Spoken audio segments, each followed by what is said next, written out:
Hello, my name is Richard Lee. I'm the president here at the ICCPA, and I'd like to thank you for joining us in celebrating our 90 years of being in business. Let's go inside and see how everything is going.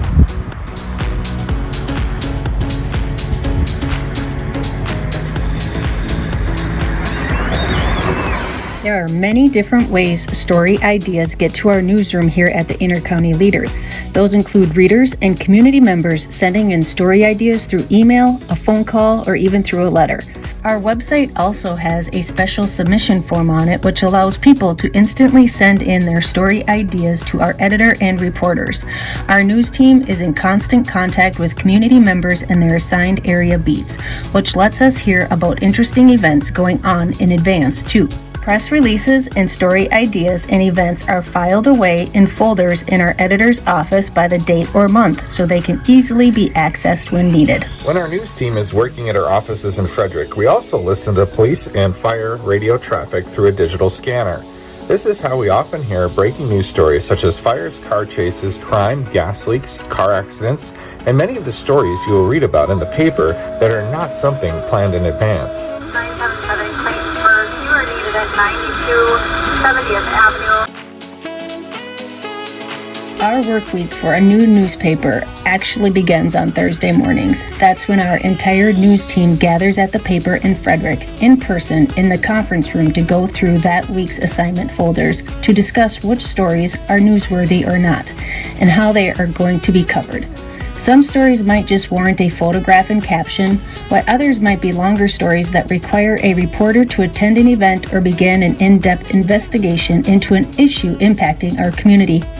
While the editor is in charge of the newspaper and making decisions on what is covered, input from reporters is also an essential element since they are often the people on the streets every day and have the pulse on news stories going on.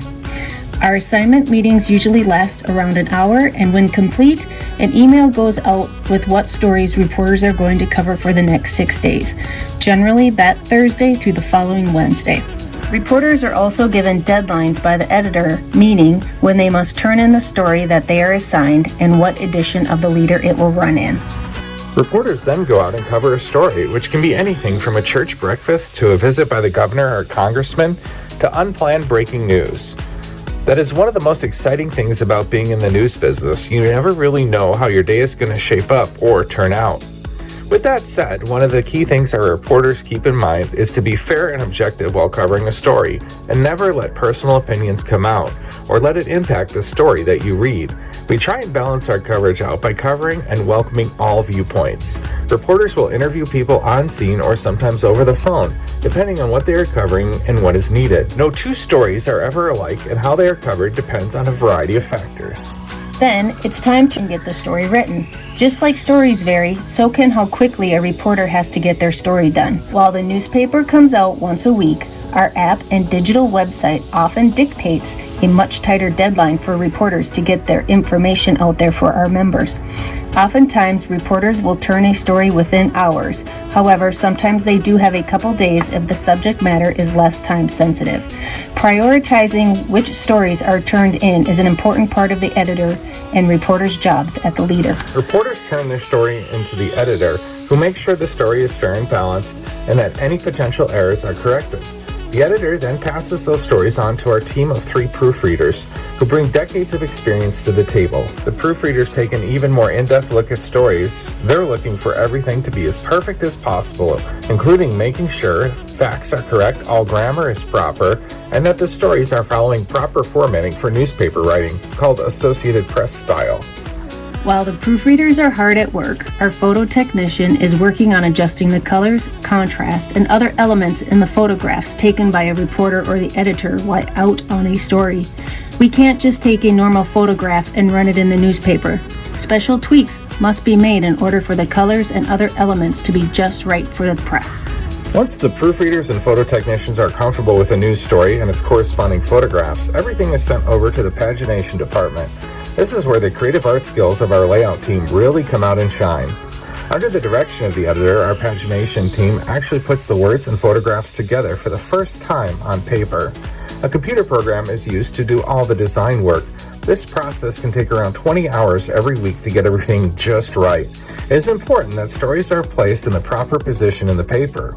Some decisions that are made in the process include what page the story will go on, how many photographs taken will actually be used, and much more. It is also in this process we decide whether a newspaper will be the standard 32 pages, or sometimes we'll have to go up an additional 4 or 8 pages if there's a lot of news items, obituaries, or advertisements. Once the pagination part of the paper is done, everything goes back to our photo technician, who will actually burn metal plates, what you see here, that will go on the press. Making sure everything is correctly laid out is important because the plates are somewhat expensive and take time to burn. 4 pages of the leader can fit on one of these plates. The plates are then loaded on the press, and we are ready to begin the paper. The current section of the Intercounty Leader is printed on Tuesday, while the news section of the paper is printed around 8 o'clock on Wednesday mornings. Waiting until Wednesday morning to print the paper allows for last-minute breaking news to be added. Sometimes there isn't much new to add early Wednesday morning, but things can get quite busy sometimes, especially with last-minute election results rolling in. This is Dave from the Intercounty Leader. Today we're taking a look at our press room, and we're going to show you the ins and outs of what it is to do the printing on our web press area for our local newspaper and our shoppers. Here we have multicolor units right here, with a red unit being here and a black unit being here.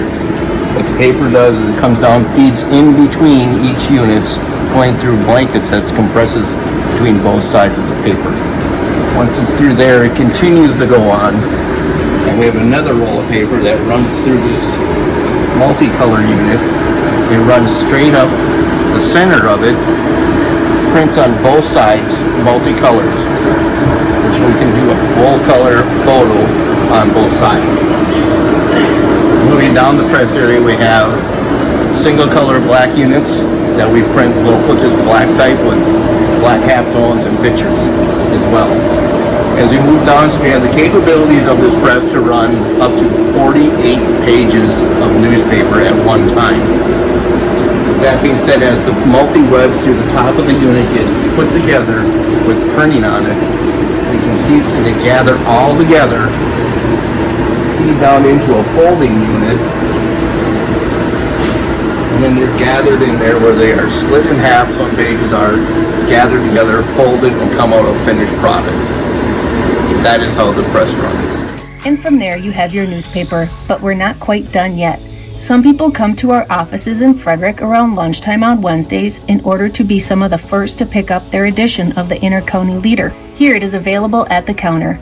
Most people, however, get the newspaper delivered to their home, which means the U.S. Postal Service stopping by to pick up the papers on Wednesday morning to get them to your home on Thursdays and Fridays.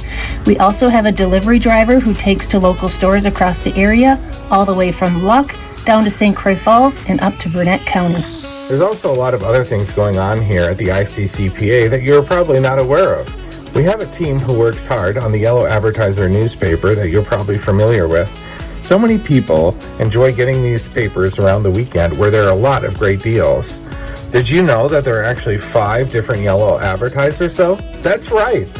And they cover a huge area. Just take a look at this map. Everywhere from Hayward down to Baldwin, the Minnesota border, all the way over to Rice Lake and even further toward the east. We can't leave out our commercial printing team too, which offers up some really nice products that you might want to consider the next time you need anything from yard signs to water bottles to graduation or really any type of party invites.